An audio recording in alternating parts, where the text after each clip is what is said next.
It is described as a basic right and a foundation for lifelong learning, but the United Nations says millions of people around the world are still unable to read and write. Security is challenging all the development processes in Afghanistan. That includes the development process of education. Still, we have hundreds of schools which are closed because of security concerns, and we still have 2 million children which are out of the schools. They can't go to school because of these problems.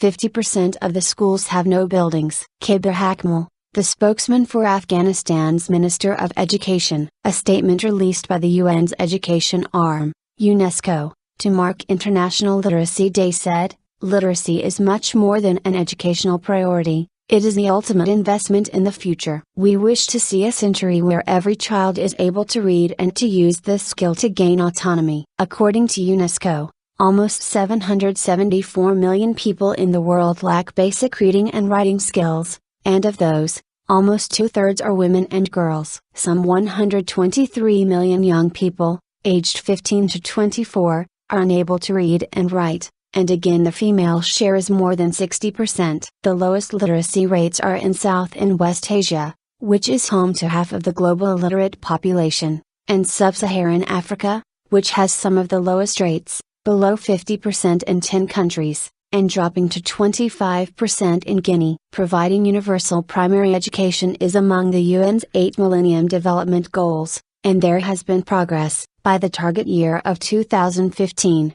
2/3 of adults and 3/4 of youth in Sub-Saharan Africa are expected to be able to read and write, and in South and West Asia about 9 out of 10 young adults are projected to be literate. But obstacles remain as the world strives to provide education for all. So what are the challenges facing UNESCO? Why are so many people still unable to read and write? And what can be done to educate girls and women across the world? Inside Story, with presenter Sheely Ghosh, is joined by guests, Jordan Naidu, a senior advisor on education for the UN children's charity UNICEF, and Kabir Haqmal, the Director of Information and spokesman for Afghanistan's Minister of Education. There has been immense progress over the last 10 to 15 years.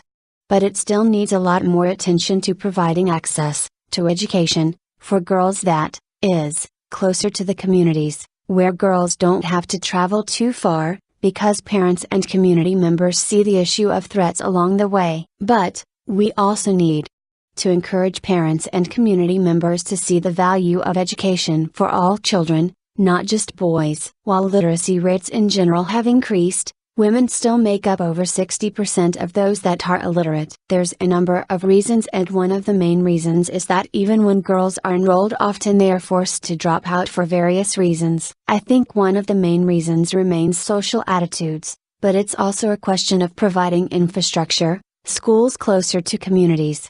We also have to change teaching practices. The issue is not only about access but also improving the quality of learning. Often, even when girls are enrolled, they face many other problems: acute discrimination, a curriculum that is not accurately matched to the needs of all children. We have to work on access, quality, and other measures to ensure that girls not only get into school but actually do learn.